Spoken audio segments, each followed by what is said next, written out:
Hello, I'm Emily Rhodes, and today I'm going to be talking to you a little bit about Human Voices by Penelope Fitzgerald. I'm also going to read quite a large bit out. Lucky you. For those of you who don't know, this is the March pick for Emily's Walking Book Club. We walk and talk about books. We do that once a month in Regent's Park on a Friday lunchtime, once a month in Hampstead Heath on a Sunday morning, and we also meet without walking and talk about books on Zoom on Monday evenings once a month. And there is a weekly newsletter. So if you haven't already signed up, please do. You just need to search for Emily's Walking Book Club and you can sign up for free. I should begin this by saying two things. Firstly, I deeply love Penelope Fitzgerald. So this is a great treat for me. And secondly, I'm not feeling 100%. I think I'm just skirting around some horrible bug. So apologies if I'm not quite as quick and full of life and amazing points as I should be. I've spent the last couple of hours really kind of thinking deeply about this book. So let me begin by telling you a little bit about, I suppose, the context. So Penelope Fitzgerald wrote not a huge number of books. I did actually count. It's something like 9 novels. I think 1, 2, 3, 4, 5, 6, 7, 9 novels, as well as a few bits of non-fiction. She didn't actually start writing until I think she was 60, certainly in later life. Even though she was, extraordinarily bright, I think she was married to a drunk, had quite a sort of awful life in many ways. She was very poor, and struggled. Through her life, she went through a lot of quite terrible experiences, including living on a houseboat, which then sank, running a sort of failing bookshop in Suffolk, and teaching at a stage school and working for the BBC. And for those of you who have read some Penelope Fitzgerald novels, you can see where I'm going here. She then drew on a lot of these experiences in her books, which have this kind of incredible feeling of sort of sympathy for the plight of the misfits of whom they're about. So Offshore perhaps is a really good place to start. It was her novel that won the Booker Prize. It was written just before this, and it's about a wonderful collection of oddballs who live on boats in Battersea Reach, and it's the 1960s in London, and you get this feeling that that's all going on, and the King's Road is very close, but there's this kind of different life going on in Battersea Reach, and how they survive. I think Human Voices has got its own collection of misfits, all working at Broadcasting House, the BBC, and it's set in 1940s, in the early stages of the war. And again, you get this feeling of, I suppose, the world changing. I think actually there's this brilliant backlisted episode about this book, and someone on there pointed out how her books are often at this point of change, set at a point of change, and you really get the sense that, yes, the Blitz is beginning, war is beginning, France has just fallen, and everything is changing. And how are these characters going to cope with that? Many of her, so I guess you can kind of clump together her early books and her later books, and her early books all feel very, I suppose they're all very much drawn from her experience, whether that's teaching at a stage school in At Freddy's, great book, or working at the BBC in Human Voices, or living on a boat in offshore, or working in a bookshop in the bookshop. And then she writes these quite extraordinary later novels, such as The Beginning of Spring and The Blue Flower, which are set in other places. So The Beginning of Spring, I absolutely love. I have to say I love that more than The Blue Flower. Even though The Blue Flower seems to be the most kind of critically acclaimed, I love The Beginning of Spring. It's set in Russia just at this in sort of 1919, so the Russian Revolution is coming. Again, there's that point of change. It's like exquisite detail. Oh, honestly, I love her books. So, but I can also see that they're not for everyone. And actually, I've already had a few walking book clubbers say to me, "What's all the fuss about? I really didn't get on with this book." So, it's a very particular thing. I think what I love about her is this feeling of sympathy for the outsiders, this feeling of the toughness of the world and the odds being stacked against you, but the sort of tough person who just kind of keeps going anyway, even though they know they're going to fail. Sounds quite bleak. Sounds very bleak. It's also incredibly funny. Her writing is so sort of beautifully well observed, and she has this eye for detail where it's never cruel. I think she observes everything and she makes these comments, but I think that sympathy for her characters really means she's never really mean about them. You'll always kind of feel that she's on her character's side. I think what I wanted to talk about now with this book is, although there isn't really a huge amount of plot, and I think that's true in most of her books, there's not this kind of fast-paced narrative, what's going to happen. Stuff does happen, but very subtly, and you have to work quite hard to see it. She really expects a lot of her reader. You have to read between the lines. It's interesting. I think all her books are worth rereading when you get to the end. And when I reread this, I sort of noticed there was this comment very early on that Lisa was overweight. Oh, clock that for, I'm not going to say the spoiler. But I actually, have I just said this? Sorry, my brain's really not here. I think there's not much plot, but I think one of the things I really love about Penelope Fitzgerald in this book and in her others is the way she creates these kind of set pieces.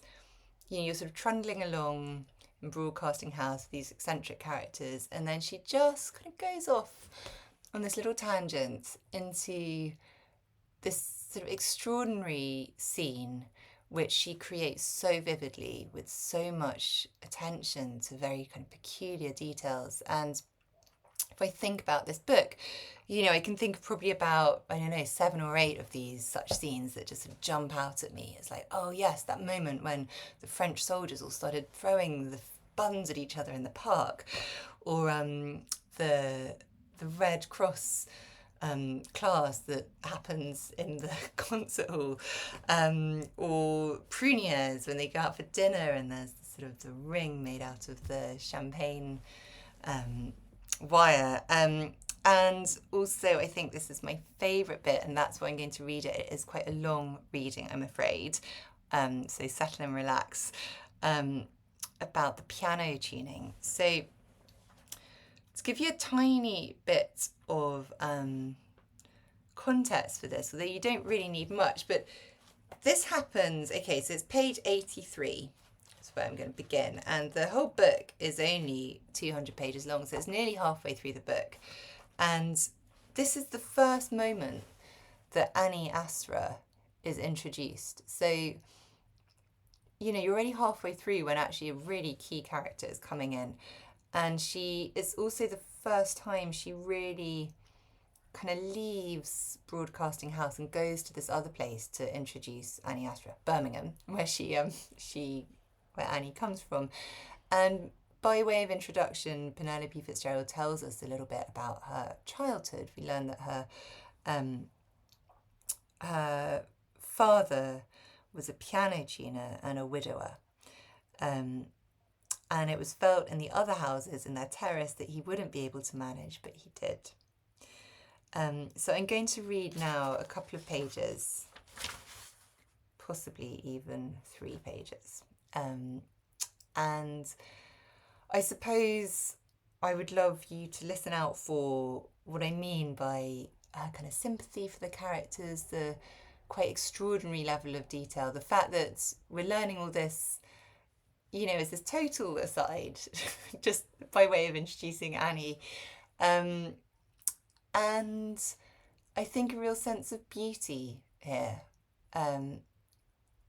I was really trying to think, what is it that I love about Penelope Fitzgerald? And I think occasionally she just provides these moments that are so beautiful. There's an amazing one at the end of The Beginning of Spring, when the windows open and the sort of sounds of Moscow come in. I haven't quite got to the bottom of what makes these moments so beautiful. Perhaps you will. Anyway, here we go. It was a curious existence for a child.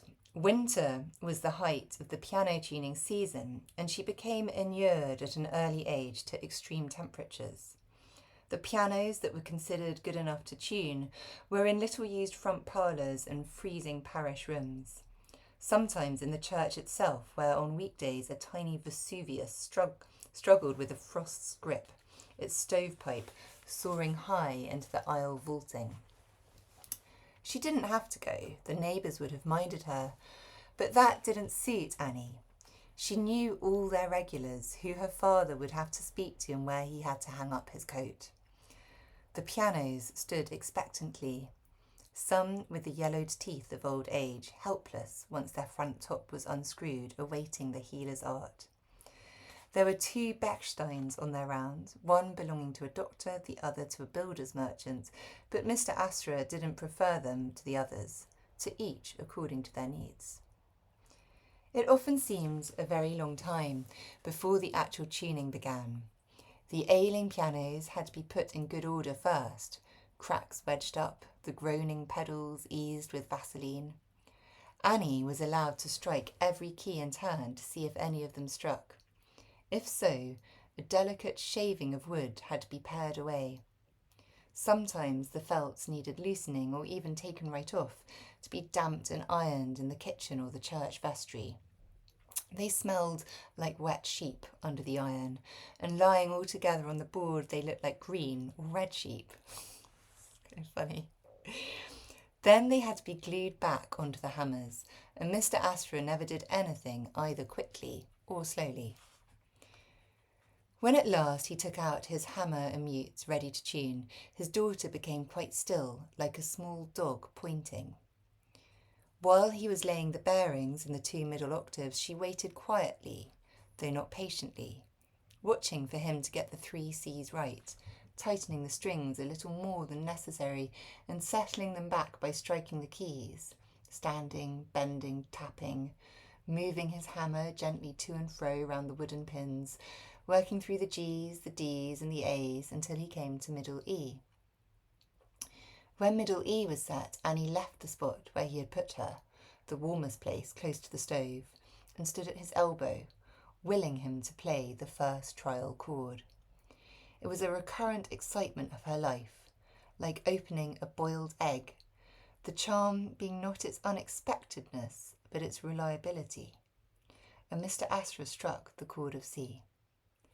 "But the E's sharp, Dad," she said. That too was in order, she always said it. To please her, he lowered the E a little and sounded the perfect chord, looking round at her, an unimpressive man in his shirt sleeves and waistcoat, able to share with her the satisfaction of the chord of C major.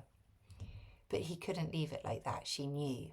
The E must be sharpened again. All the thirds must be a little sharp. All the fifths must be a little bit flat. or the piano would never come right. At this point, he quite often gave her a boiled sweet from a paper bag in the pocket of his waistcoat. When he reached the treble, Mr. Astra worked entirely by ear. The treble for Annie was entering a region of silver or tin, the wind through the keyhole, walking with due care over the ice, sharpening gradually until the uttermost tones at the top of the keyboard. With the bass, she felt more at ease. There was danger in that if a string broke, it couldn't be replaced and had to be spliced there and then, but the tuning itself was easier. The strings ran easily and willingly over the bridges, and their warm growl took her downwards into a region of dark, fur-covered animals crowned with gold, who offered their kindly protection to the sleepy traveller. Annie, in fact, when she was very young, often fell asleep during the bass, even though she loved it best. The torrent of chromatic scales which signified the final testing, and which the householders thought of as the tuner, who'd probably once hoped to be a concert performer, letting himself go at last, didn't interest either of them nearly so much. I'll leave it there. Oh, I mean, I hope you enjoyed that. There's something so tender and so precise. I think it's this sort of extraordinary knowledge. You know, how on earth does she know all that about piano tuning? Sorry, I can hear my own little dog darting up the stairs. How does she know all that about piano tuning? How does she know that about the sort of sharpies and the flat fifths and, you know, that extraordinary level of detail? I love this thought of the felts being taken out and looking like little red and green sheep. And then just that tenderness that this was really what defined Annie's childhood, you know, and her relationship with her father, who was a widower. And this thought of her curling up to sleep in the kind of growling bass, this sort of fur-covered creature with a crown of gold. I mean, it's the kind of child's imagination, and I just love it. It's so good. Penelope Fitzgerald, I love you. And it has been a really nice way to spend a morning of not feeling very well, of really thinking deeply about this book and reading a bit out to you and chatting about it. So yes, lots more to be discussed. I promise, will really try not to be upset if you don't like it too. You know, if you don't like it as much as I do understand it's not for everyone. There is quite a lot that is hard about this book. I think all the endless acronyms around the BBC, it's quite hard to kind of connect with some of the characters. And it's also hard to kind of get what's going on. But I think there are these beautiful moments, these little scenes that she creates, and I'm really, really thrilled to be able to share them with you, and I can't wait to hear your thoughts. So that is the March book for Emily's Walking Book Club, Human Voices by Penelope Fitzgerald. And I hope if you've read it, let me know your thoughts. I would really love to know, and I would particularly like to know what your favourite scene is in the book, if you have one. Thank you.